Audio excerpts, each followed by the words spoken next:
La démocratie peut-elle survivre sans prospérité? Depuis une dizaine d'années, on le sait, le nombre de pays qui vivent en démocratie parfaite, on va dire, diminue, au point qu'on parle de plus en plus avec Pierre Asner de démocrature. Est-ce la fin d'un cycle? C'est ce dont nous allons parler ce matin avec vous pour un débat qui forcément est un peu vertigineux, un peu angoissant. Je vais vous présenter en un mot notre panel. Francis Fukuyama, philosophe, économiste, senior fellow à la Stanford Freeman Spogli Institute, auteur, on le sait, d'un best-seller mondial sur la fin de l'histoire et le dernier homme, et puis auteur d'un livre passionnant publié en français, c'est son dernier, Des origines de la politique à nos jours, aux éditions Saint-Simon. À sa droite, Anne-Marie Idrac, qui, sur ce panel, a la double expérience à la fois d'être une personnalité qui a exercé des mandats politiques, de député, secrétaire d'État, ministre, et puis de présidente de grandes sociétés, la RATP, la SNCF, et aujourd'hui elle préside le conseil stratégique de l'école Affaires publiques de Sciences Po. À ma droite, Augustin de Romanet, PDG des Aéroports de Paris, qui est passé par la Caisse des dépôts, qui lui aussi a une expérience et de haut fonctionnaire auprès de ministres et même d'un président de la République. Il a publié il y a quelques années un livre intitulé « Non aux 30 douloureuses ». Nous en parlerons puisque son diagnostic nous paraît d'actualité. Je laisse tout de suite la parole à Yann Algan, à Yann Algan, qui va nous donner le cadre de ce débat, les racines peut-être économiques de ce débat. Et puis tout de suite, nous ferons une succession d'interventions assez courtes pour permettre un échange entre chacun des membres du panel et puis pour que vous puissiez, vous aussi, participer. Vous êtes là, il faut faire entendre votre voix. Yann, c'est à toi.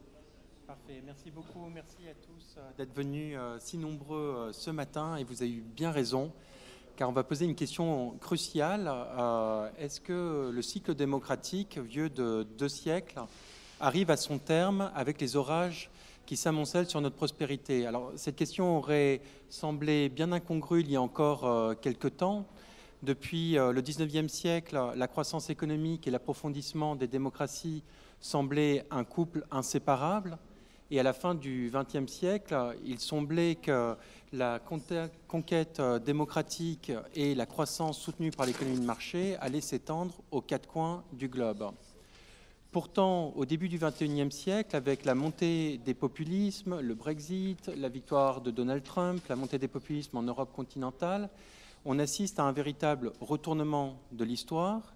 Et d'une certaine façon, les élections récentes, dont celle d'Emmanuel Macron, semblent plus une exception que la règle. Selon l'enquête du World Value Survey, on constate que depuis les années 80, la part des personnes qui déclarent préférer un régime autoritaire plutôt qu'un régime démocratique dans les pays occidentaux est passée de 8% à 40%. Alors, est-ce que la stagnation séculaire annoncée par Larry Summers explique cette montée des populismes? Force est de constater qu'on a eu une absence de croissance des revenus dans la plupart des démocraties et des pays occidentaux depuis maintenant plus de 30 ans. Mais au-delà de la simple stagnation séculaire, c'est surtout l'insécurité économique qui semble expliquer cette montée du populisme.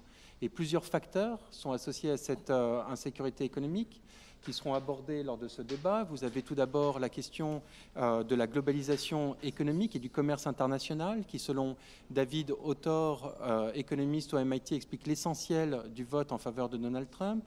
Vous avez la question de la crise migratoire et des réfugiés en Europe. Et enfin, la question de la globalisation financière et de la grande crise économique qui se fait encore sentir dans la plupart des pays européens. À cette insécurité économique se double une insécurité culturelle dont on va parler aujourd'hui. Et la grande question sera de savoir si les citoyens, dans un contexte d'insécurité, ont tendance à se retourner vers une demande d'ordre et d'identité. La grande question à laquelle on va essayer de répondre aujourd'hui est de savoir comment renouer avec l'optimisme. Est-ce que la croissance, en absence de croissance, peut-on renouer avec un idéal démocratique? Et si nous n'avons pas de retour de la croissance, est-ce qu'on peut inventer des nouvelles formes de prospérité qui nous permettent de consolider nos démocraties? Et je conclurai, pour pouvoir introduire ce débat, avec une très belle citation de René Girard qui disait « L'homme désire intensément, mais il ne sait pas quoi ». Il a désiré intensément la croissance matérielle. Espérons, avec ce débat, qu'on trouvera d'autres formes de prospérité pour que l'homme désire intensément, mais surtout la démocratie. Merci. Merci Yann. Yann a mis la barre très très haut puisqu'on doit trouver des nouvelles formes d'épanouissement sans croissance. C'est un beau challenge pour nos panélistes. On commence avec vous tout de suite, cher Francis. On est très très heureux et très fiers que vous soyez là avec nous ce matin. Alors, dans quel cycle sommes-nous?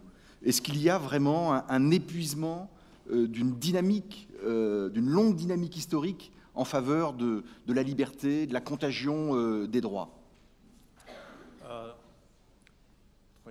Très bien. Je voudrais remercier le Cercle d'économistes pour m'avoir invité encore une fois ici à Aix. Je vais parler en anglais. So, let me just say a couple of empirical things about the relationship of democracy and prosperity, and then I'll go on to talk about where we are in a larger cycle. So first of all, there's a clear empirical relationship between the level of development and democracy. Apart from the states of the Persian Gulf, by and large, the richest countries are also the most democratic. The theory is that with industrialization, you get a middle class, you get better educated people who demand political participation, and that accounts for that correlation. The main exception to that today is China, which is achieving upper middle class status. It's past the point where Taiwan and South Korea had already democratized, and it's still an authoritarian country. So we will have to see whether this correlation continues, but by and large, it's fairly strong. Growth is also important. If you don't have an expanding pie, then the inequalities that are created by modern capitalism are resented much more strongly. And that's why, in general, high levels of growth have been associated with democratic instability. The income distribution that's produced by growth is also critical, and this is where I think the experience of the last 20, 30 years is very relevant. Absolute income inequality is not good for democracy. I think that Aristotle was one of the first philosophers to note that you needed a middle class, people that were neither very rich nor very poor. The demonstration of this is Latin America. Latin America is the most unequal region of the world, and its politics for the last 2 centuries have been polarized between a relatively small oligarchy and then a mass of poor people who either vote for populist or leftist parties. Hugo Chavez is the latest incarnation of that, and that also is not good for democracy. The problem that we're facing in North America and Europe is different. This is really, I think, not about poverty and absolute inequality. It's more about the middle class, or people who thought that they were middle class. In the United States, according to the recent IMF report, 50% of Americans today have a lower per capita income in real terms than they did 2 decades ago, which is really quite remarkable. So despite the fact that the United States has seen pretty good growth in that period, there's a substantial part of the population that has actually seen this kind of decline. And as many people have pointed out, this was the core of the type of people who voted for Donald Trump. And in fact, I would argue, along with my mentor Samuel Huntington, that politically the most destabilizing class are not people who are poor absolutely, because they have a hard time organizing, but people who thought they were middle class and are losing that status. And this is where the identity issue that Jan Algan, or the culture issue that Jan noted, comes in, because that loss of status then gets transferred into a resentment, particularly when the lower status people are of a different ethnicity or race than the old middle class. This is the case in the United States with African Americans and Hispanics versus the old white working class, but it's also the case in Europe with immigration. And so the movement of the left towards a kind of identity politics of focusing on the outsider status of different kinds of minorities and the attention to their concerns then breeds a great deal of resentment on the part of the old white working class, and I think that's why you've seen this upsurge of so-called white nationalism in the United States, this assertion that we are an identity group, but we have not been allowed for reasons of political correctness to express our own anxieties and fears and so forth. And so this is, I think, very much present in the Brexit vote, and it was certainly the case with Donald Trump and his supporters. And what that's led to is a common sociology of populism. So I actually disagree a little bit with the overall characterization of how much we've retreated from democracy, because if you look at some of the quantitative measures of democracy, there's still, something like 110 countries in the world out of 180 that hold regular democratic elections. There's definitely been backsliding in the last 10 years, but still a substantial majority of the world's countries profess to believe in democratic legitimacy. What's happening is the rise of a kind of democratic populism in which the democratic part of the system attacks the rule of law part, in which politicians use democratic legitimacy, the fact that they're elected, to undermine the rule of law. So this is true in Russia under Putin, it's true under Erdogan in Turkey, it's true under Viktor Orban in Hungary, it's true with Duda and the Kaczynski government in Poland, and that's, I think, exactly Donald Trump's aspiration. And so that's really the threat. It's an interior threat to the integrity of the balance between democracy and rule of law and a modern impersonal state that's at stake. I personally think that we are going to go through a very rough period because of the problems created by globalization, but I would not underestimate the strength of institutions and the lack of real alternatives to this in terms of political systems that can maintain prosperity. Thank you very much.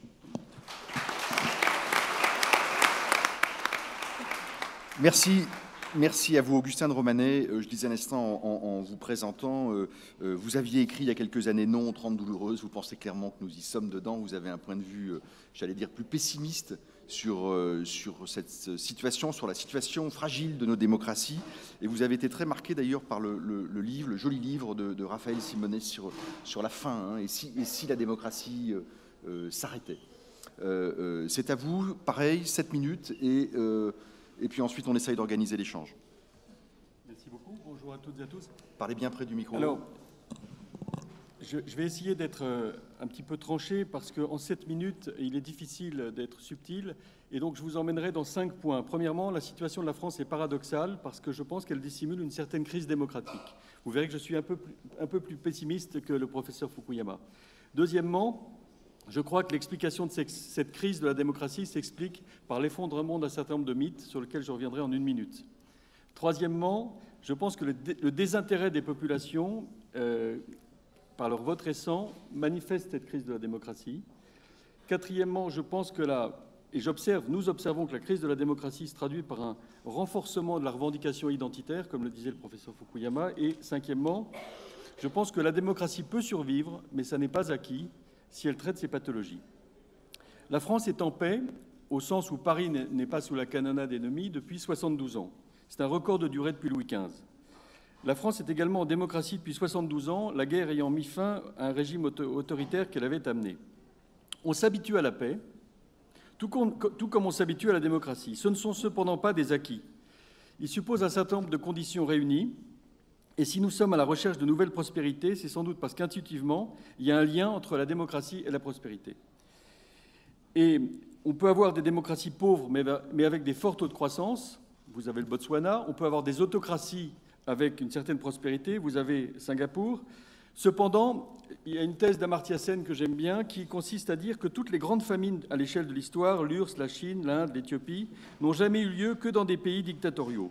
Sous la dictature, l'erreur perdure, au contraire des États qui intègrent l'écoute dans leur système politique. Donc, mes 5 points. Nous sommes en France dans une situation paradoxale qui peut nous masquer la réalité de la crise démocratique. Nous vivons une période d'euphorie démocratique. Nous venons d'élire un Parlement et de droite et de gauche, et nous avons un président qui n'a jamais autant réfléchi par rapport à ses 3 prédécesseurs sur l'exercice du pouvoir. Cependant, le soulagement ne doit pas masquer les fragilités. D'abord, la fragilité du système politique national, où nous nous retrouvons dans un système politique où l'alternance est représentée aujourd'hui par l'extrémisme. Et puis les fragilités à l'étranger, Francis Fukuyama a parlé de l'Amérique de Trump, la Russie de Poutine, l'Inde de Modi aussi, la Turquie d'Erdogan, qui sont tous des pays avec des gouvernements à tendance autoritaire. Alors qu'on avait connu des vagues de démocratie dans l'Europe du Sud dans les années 70, en Amérique latine dans les années 80, en Europe de l'Est dans les années 90, le printemps arabe s'est fracassé sur la dictature. Et dans le même temps, les pays occidentaux semblent englués dans une croissance atone qui ne permet ni de résorber le chômage, ni de redonner un sentiment de prospérité. Deuxième point, cette crise de la démocratie s'explique par une crise des fondements sous-jacents au mythe démocratique. Alors je vais être très bref parce que je pourrais vous parler pendant des heures, mais la thèse du livre de Raphaël et Simonet qui s'appelle « La fin de la démocratie » est de dire que la démocratie repose sur un certain nombre de mythes fondateurs qui sont en train de s'écrouler. Le principal mythe est celui de la souveraineté des dirigeants et du pouvoir des décideurs. Dans son livre sur la Révolution française, François Furet expliquait que la Révolution était née du fait que l'action politique devait réaliser les attentes du peuple. Or, aujourd'hui, nos concitoyens considèrent que l'action politique ne réalise plus les attentes du peuple. Pourquoi ? Et c'est le cœur de ce que Michel Rocard appelait dans ses derniers livres la polycrise. Souvenez-vous quand il expliquait que la mondialisation, l'endettement des États, le pouvoir oligopolistique des GAFA, l'intégration européenne, la dilution de la prise de décision au sein des États donnaient le sentiment aux populations que leurs gouvernants n'avaient plus le pouvoir. Et donc ce mythe de la souveraineté démocratique s'effondre. Plus aucun État-nation n'est en mesure d'expliquer à ces populations qu'il maîtrise la situation. Donc nous avons un facteur de crise majeur.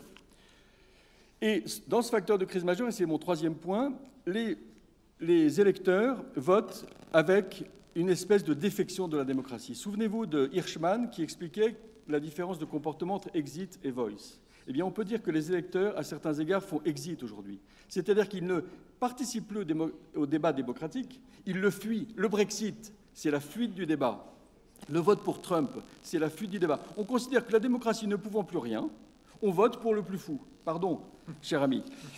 Et donc, cette crise de la démocratie risque de nous conduire à une démocratie à basse intensité. Je citerai le livre de Brice Teinturier qui a publié récemment un livre dont le titre est « Plus rien à faire, plus rien à foutre, la vraie crise de la démocratie ». Cette crise de la démocratie, c'est mon 4e point et mon avant-dernier, se traduit par un renforcement de la revendication identitaire et culturelle. En effet, les États n'ayant plus de pouvoir se réfugient derrière le socle commun de l'espace de la souveraineté culturelle. Récit de victoire raciale, de pureté ethnique, de grandeur nationale. Exemple, en décembre 2014, Poutine prend un décret pour expliquer que la Russie n'est pas l'Europe et il fustige l'Occident châtré et sans conviction. En Turquie, en Inde, où Modi revendique l'indianité et laisse faire des rafles anti-musulmans. Quant à Trump, c'est la première fois que nous voyons un message à caractère racial sur la grandeur de l'Amérique, puisqu'il promet aux Blancs de redevenir la classe dominante de la nation. Il y a donc chez les leaders un mélange de chauvinisme culturel, de colère anti-immigrants et de rage majoritaire. Et lorsque Francis Fukuyama parlait de la fin de l'histoire, il parlait de la fin de l'histoire, la fin des ennemis à l'extérieur de la démocratie, la fin du communisme, la fin d'un certain nombre de dictatures. Mais aujourd'hui, est-ce qu'on n'est pas, si on est à la fin de l'histoire du cycle des ennemis de la démocratie de l'extérieur, est-ce que nous ne sommes pas au début de l'histoire des ennemis de la démocratie de l'intérieur ? Et c'est au fond tout le sujet de ces rencontres économiques c'est sur la nouvelle prospérité qui doit sauver les ennemis de l'intérieur et les démons intérieurs de la démocratie libérale face à ces démons nationalistes, identitaires et religieux. Et donc ma conclusion, ça sera que la démocratie peut survivre à condition de traiter ces pathologies. Première condition, régler la question de la représentativité des gouvernants et de la capacité inclusive que ceux-ci ont perdue. En un mot, qu'elle assure une prospérité au sens large du terme, d'où l'importance de voir que la prospérité n'est pas uniquement une question de PIB. La démocratie doit réinventer son modèle en réinventant un lien direct entre peuple et pouvoir, participation directe, transparence, sens du leadership de la part des dirigeants et surtout réinventer la mobilité sociale qui a trop disparu dans nos États développés. Deuxième pathologie, deuxième condition. Oui, mon temps est écoulé, je vais prendre encore 30 secondes. Deuxième condition, il s'est discipliné lui-même. Les démocraties occidentales doivent retrouver leur lien identitaire et civilisationnel sans renoncer à leur ouverture. Le débat d'aujourd'hui n'est pas sur la question de l'identité culturelle, mais cette question de l'identité culturelle, c'est le nœud de ce que Yann Algan appelait comme nouveau projet politique. Au fond, si nous ne sommes pas capables, nous, Européens, de définir des nouvelles croyances qui nous permettront de définir une nouvelle démocratie, je pense que notre système démocratique est menacé par la défection des électeurs. Aujourd'hui, nous le voyons en Allemagne, cette défection dont je parlais tout à l'heure est pendante. En France, nous y avons échappé de peu.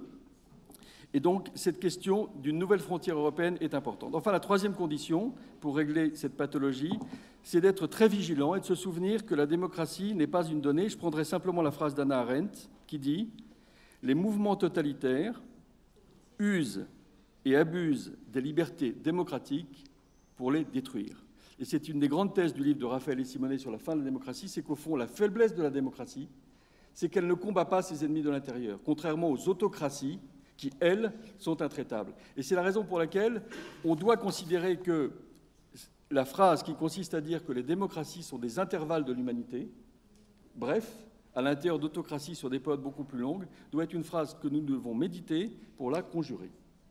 Merci, Augustin.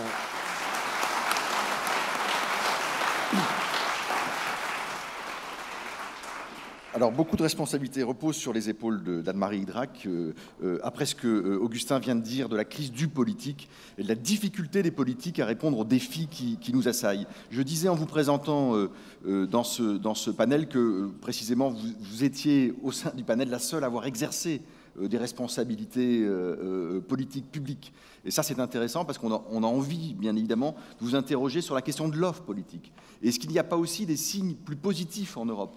Alors, peut-être sont-ils fragiles, mais quand on voit ce qui s'est passé aux Pays-Bas, en Italie, en Autriche, en Allemagne et dans une certaine mesure en France aussi, on se dit que dès lors qu'il y a une offre politique rénovée, régénérée, il y a aussi une façon de faire face au populisme et à ce qui détruit, et aux facteurs qui détruisent ou qui abîment nos démocraties. Oui, je vais jouer le rôle de l'optimiste, il en faut bien. Oui, je crois que la démocratie est fatiguée. Elle est fatiguée en Occident, pas en Inde, par exemple. La démocratie est fatiguée, mais franchement, le pronostic vital est loin d'être engagé. À propos de vitalité, oui, il y a eu des surprises démocratiques ces derniers mois. Certaines sont des bonnes surprises, et d'autres des mauvaises surprises, mais elles sont quand même démocratiques. Et je suis un petit peu étonné qu'on ait l'air d'assimiler le Brexit et l'élection de tel ou tel dirigeant à des choix non démocratiques. Ils ne nous plaisent pas, mais ils ont été faits grâce ou à cause de la vitalité démocratique. Donc, vitalité, alors, elle est fatiguée, mais il y a deux sortes de fatigue qui me semblent assez différentes. La première, c'est celle de l'abstentionnisme. Ça me fait penser, vous savez, à Tocqueville. Tocqueville, dans la démocratie en Amérique, il avait bien décrit le fait que l'engagement, finalement, est assez rapidement dissous dans un transfert de la responsabilité, une délégation de la responsabilité. Et puis, aujourd'hui, l'engagement, est-ce que c'est vraiment un mode de fonctionnement de nos sociétés en ces époques de zapping et autres clics? Et c'est vrai que l'engagement dans cette société numérique va certainement prendre d'autres formes, plus intéressantes, moins intéressantes, que sais-je, mais il y a toute une réflexion là-dessus. Et puis il y a le symptôme de cette fatigue, c'est le populisme. À mon avis, c'est complètement différent. que l'abstention. Le populisme, c'est la manifestation d'un rejet, pour moi, pas de la démocratie, mais des politiques publiques qui ont été menées. Et c'est là où, me semble-t-il, il est intéressant de travailler. Il est intéressant de travailler d'abord sur la vérité. Parce que les politiques publiques ont accumulé en Occident, en France en particulier, tant de mensonges et tant d'ambiguïté. C'est vrai qu'à force de dire aux Britanniques que l'Europe était à l'origine de tous leurs maux, c'était un petit peu étrange d'imaginer qu'ils diraient oui à un référendum sur le sujet. De même, en France, à force de dire que tous nos maux sont plus ou moins, de manière toujours ambiguë, un pied dedans, un pied dehors, dus à Bruxelles ou à la mondialisation qui serait par nature malheureuse, c'est vrai qu'on favorise le populisme. Donc, me semble-t-il, le premier enjeu, c'est un enjeu de vérité et donc de courage. Parce que, vous l'avez dit, j'ai été élu. C'est vrai que quand on va devant ces électeurs, qui sont en quelque sorte vos clients, bon, on a bien sûr envie de leur plaire. Et le premier qui dit la vérité, on connaît l'histoire. Le deuxième point, il a été souligné à juste titre notamment par Augustin, c'est la question de l'efficacité. Et là, sans vouloir être trop technique, il y a une énorme question de périmètre. Par exemple, aujourd'hui, moi je pense qu'il y a beaucoup de domaines d'efficacité qui sont complètement transversaux et échappent aux organisations politiques traditionnelles. Il faut mettre évidemment ensemble, me semble-t-il, les questions d'environnement, de numérique et de solidarité. Mais vous connaissez des organisations administratives dans lesquelles il y a ensemble l'environnement, le numérique et les solidarités, alors que pour les jeunes générations, c'est évident, et même pour moi, qui ne suis pas d'une si jeune génération que ça. Est-ce que, je vois là quelques amis des domaines des transports que j'ai connus un petit peu dans ma vie, est-ce que ça ne serait pas la vraie révolution des mobilités que de justement faire travailler ensemble les gens qui s'occupent de transport, mais ceux qui s'occupent de territoire, puisque on est là sur des mouvements dans lesquels le populisme, comme on dit, s'exprime parce que finalement on a trop travaillé global et pas assez local, comme on le disait autrefois. Donc les champs des politiques publiques ne sont plus adaptés à la réalité de ce qui se passe. Un mot sur cette question des territoires. C'est vrai que quand on regarde des cartes des États-Unis, des cartes de la Grande-Bretagne ou des cartes de la France, l'Autriche c'est plus petit, ça se voit moins, bon, on a l'impression que l'inquiétude démocratique, le populisme, il s'exprime surtout dans les endroits abandonnés. Les petits villages, les zones industrielles désertées, les banlieues non connectées, non desservies. Et cette question de l'action territoriale, au-delà de la rationalisation de tous les services publics, etc., est un vrai sujet. C'était très intéressant d'entendre hier Patrick Pouyanné dire qu'il allait maintenir les stations-service dans les campagnes. Et pourtant, moi, je suis administrateur de Total. C'est quelque chose qui n'est pas directement créateur de résultats à court terme. Mais donc, cette question des territoires. Donc, lutter contre le mensonge, lutter pour l'action avec les bons périmètres de l'action. Donc, vous imaginez les bouleversements que ça suppose, les territoires. Et je terminerai par moi aussi une question culturelle. Pour rebondir sur ce que disait Yann au début, moi je ne pense pas que l'ordre et l'identité soient antidémocratiques. C'est vrai que le balancier entre liberté et organisation, sécurité au pluriel, semble aller aujourd'hui vers davantage de sécurité. Mais est-ce antidémocratique ? Je pense de même que travailler sur les identités n'est pas nécessairement antidémocratique. Alors en France, il se trouve qu'il y a quelques années, le mot identité a été employé dans le débat politique de manière qui a paru paraître déplaisante. Mais n'ayons pas peur d'investiguer, y compris des territoires que nous avons trop laissés précisément aux populistes. Les territoires de la culture, les territoires du local, les territoires des sécurités. Merci à vous, Anne-Marie Idrac.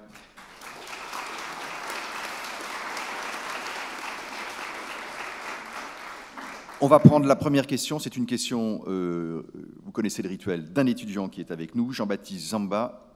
C'est à vous. Bonjour à tous. Je vous remercie de me donner l'opportunité de m'exprimer aujourd'hui. Alors, ma question concerne la France. Elle va durer une petite minute. Donc, du coup, je vous demande d'essayer de suivre le raisonnement. Donc, ma question est... Parlez bien près du micro et clairement, voilà. Pensez-vous que l'absence de prospérité aujourd'hui en France, donc pas de croissance, chômage, est liée au fait que nous ne soyons pas vraiment dans une démocratie en pratique? Alors, je m'explique. L'idéal démocratique, si on prend une perspective de long terme, plusieurs décennies, c'est le gouvernement du peuple, pour le peuple, par le peuple. C'est donc l'absence de distinction entre les gouvernants et les gouvernés. Donc aujourd'hui, je considère que cette absence de distinction n'existe pas. Il y a bien des gouvernants et des gouvernés, sur le long terme, bien sûr. Parce que, par exemple, Philippe Aghion explique que la France est un des pays où la corrélation entre les performances scolaires et l'origine sociale est la plus forte. France Stratégie explique qu'un fils de cadre a 12 fois plus de chances d'accéder à une grande école qu'un fils d'ouvrier. Et Camille Peunier explique que 7 enfants d'ouvriers sur 10 deviennent ouvriers et 7 enfants de cadres sur 10 deviennent cadres.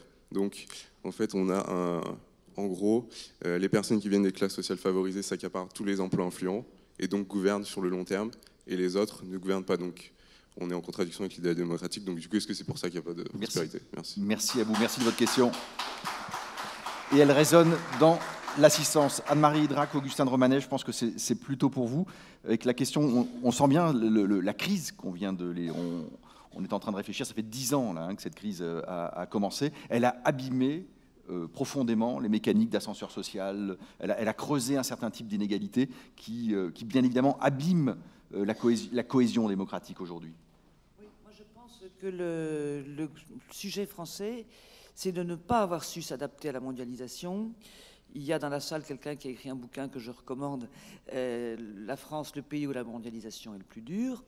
Et pourquoi? Parce qu'on a menti. Et en particulier, on a menti sur ce que l'immobilisme ne protège, le fait que l'immobilisme ne protège pas. Et l'un des thèmes majeurs de cette campagne qui vient de se terminer, ça a été justement une sorte de choix de la mobilité.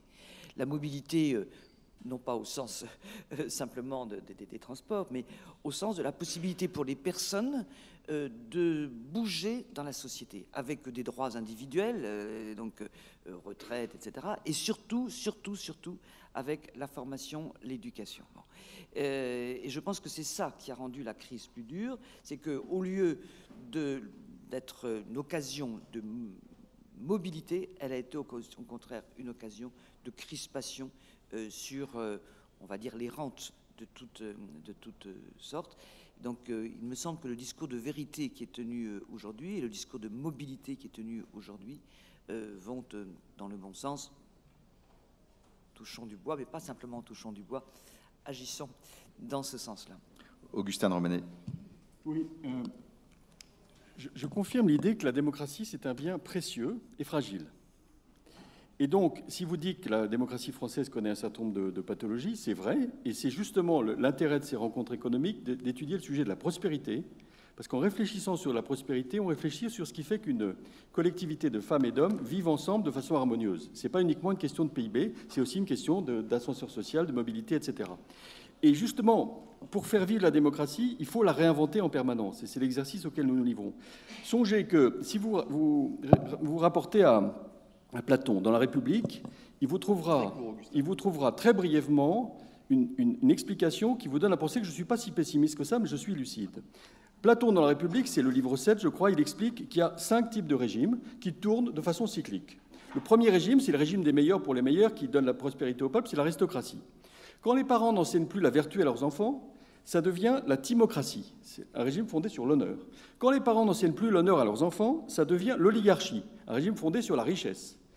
Et quand l'oligarchie énerve trop les populations, à ce moment-là, elles prennent le pouvoir, ça s'appelle la démocratie. Et lorsque cette démocratie survient, la population prend le pouvoir, mais ça ne dure pas très longtemps parce que le désordre s'installe et on arrive à la dictature, l'autocratie. Et donc, dans ce cycle permanent entre l'autocratie, la dictature, etc., la démocratie est un espace extraordinairement privilégié. Donc, on peut à la fois voir la bouteille à moitié vide, comme celle de votre serviteur qui dit que, attention, la bouteille risque de se vider, la démocratie est en danger, ou voir la bouteille à moitié pleine comme Anne-Marie et dire finalement, tout ça n'est pas si grave. Je vous laisse la réponse. Francis, j'ai une question pour vous. C'est suffisamment grave pour qu'on agisse. Voilà. Je suis d'accord. Francis, une question peut-être sur vous avant de passer la parole à la salle, sur les États-Unis. On a l'impression à la fois d'être dans un moment paradoxal. On sent bien que Trump abîme la démocratie américaine et on voit bien en même temps qu'il est empêché de faire n'importe quoi parce qu'il y a une vitalité, il y a des règles, il y a des principes de gouvernance, il y a des juges. Et donc, comment voyez-vous le moment de la démocratie américaine? So, as an American citizen, my view of Donald Trump is that we are, for the first time in American history, being ruled by an idiot. In terms of his qualifications, his knowledge, his personality. But I would say the following, that the American founding fathers created a very complex system of checks and balances and very strong institutions precisely to guard against this kind of a circumstance. And actually, I think those institutions have been fairly strong. The courts, the intelligence agencies, the press. Donald Trump has tried to undermine the legitimacy of all of these, and I think he's not going to succeed. I'm worried because he's trying very hard, but I don't think that he's going to succeed in the end. What makes me a little bit optimistic is the fact that 2.8 million more Americans voted for Hillary Clinton than for Donald Trump. He did not win the popular vote.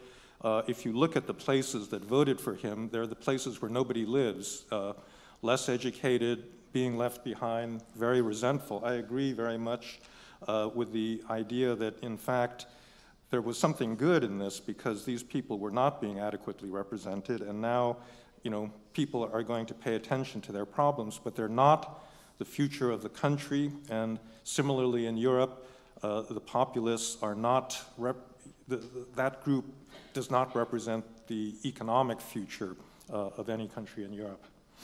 Merci. Jean-Hervé Lorenzi. Oui, pardon d'intervenir, mais c'est tellement central pour notre sujet. Merci Augustin d'avoir rappelé que notre sujet de prospérité. Moi, vous n'avez pas répondu à la question de l'étudiant. La question de l'étudiant est très simple. Anne-Marie, c'est vrai qu'on a menti sur la mondialisation, mais c'est un bout du sujet. Le fond du sujet, c'est l'ascenseur social, le fait que les sociétés françaises, comme beaucoup de sociétés occidentales, elles sont devenues des sociétés dans lesquelles, en réalité, on est cloîtré, bloqué. Et ça, c'est un sujet qui est autrement plus compliqué que de se dire on va faire découvrir la mondialisation aux Français. C'est comment est-ce qu'on recrée le véritable sentiment qui est un support majeur. Pardon, vraiment j'insiste parce qu'on va le mettre dans la déclaration finale. C'est un sujet majeur des sociétés comme la nôtre et de la société française, c'est de se dire comment est-ce qu'on redonne espoir à des gens qui au fond, partent avec quelques handicaps dans l'existence, handicaps sociaux, et qui se disent « je n'ai aucune chance », ce qui est le cas aujourd'hui dans la société française. En effet, que le cercle des économistes, comme je le suggère, mais la conclusion est bien avancée apparemment, indique que nous faisons le choix de la mobilité, comme je l'ai indiqué, au sens justement de l'ascension sociale et de la liberté de bouger et de l'espoir, de la perspective. Parce que c'est ça qui est terrorisant pour l'avenir, c'est cette absence de perspective. Et je crois que c'est la mobilité qui est, comme je l'indiquais, en piste, le mot de synthèse. Augustin ? Oui. Quelques mots, juste pour rebondir sur ce que dit Jean-Hervé. Un certain nombre de chercheurs disent aujourd'hui que dans les pays émergents, ce sont des classes aisées qui mettent en place la démocratie pour mettre en place un système de captation de richesse. Donc il n'y a pas bijection entre démocratie et ascenseur social, et mobilité, et égalité des conditions, etc. Il n'y a pas bijection. Et justement, la survie de la démocratie, au sens où nous l'avons vécu en Europe depuis la Deuxième Guerre mondiale, ou aux États-Unis, commande que justement on maintienne l'attention sur ces questions de cohésion sociale, parce qu'on peut très bien avoir des démocraties apparentes qui génèrent une telle inégalité qu'elles génèrent leur propre mort. Et c'est un Allemand, il y a un livre que je vous recommande qui est sorti en décembre dernier qui s'appelle « La Grande Régression », qui est la contribution de 15 économistes sur la régression de la démocratie dans le monde. Et l'un des économistes explique dans ce livre que la difficulté des démocraties, c'est qu'elles ne créent pas les conditions de leur propre survie. Et c'est au fond tout l'enjeu de l'égalité des chances, c'est que si les démocraties deviennent des instruments de captation, certes il y a 110 pays dans le monde qui sont démocratiques, mais est-ce que dans beaucoup de ces pays-là, la démocratie a le même sens que celui que nous vivons? C'est la question. Francis. So I think that France is not the only société bloquée. That's been a problem in many democracies, and I would say the United States, Italy, Japan, India are all examples of this, where the political system could not produce decisive action to solve important political and social problems. And that's one of the reasons we have a demand for strong men. And every one of these countries has produced, you know, an Abe or a Modi or a Trump. Well, not your country. But I think that this is where actually effective action by a democratic political system would actually solve some of the resentments, because there's this feeling that we can't do anything. How do you get there? Well, it's leadership, it's understanding how to mobilize democratic public opinion. Sometimes it will require an accident, like an external shock, a financial crisis, even a war or something of that sort, but I think that's been the pattern historical pattern in the past. Merci Francis. Yann, on est presque au bout de notre panel. Malheureusement, ça va trop vite. Si vous voulez, on n'a pas eu le temps de prendre de questions de la salle. Si vous voulez continuer à dialoguer avec nos panélistes, il faudra leur attraper le bras sur la place du café à côté.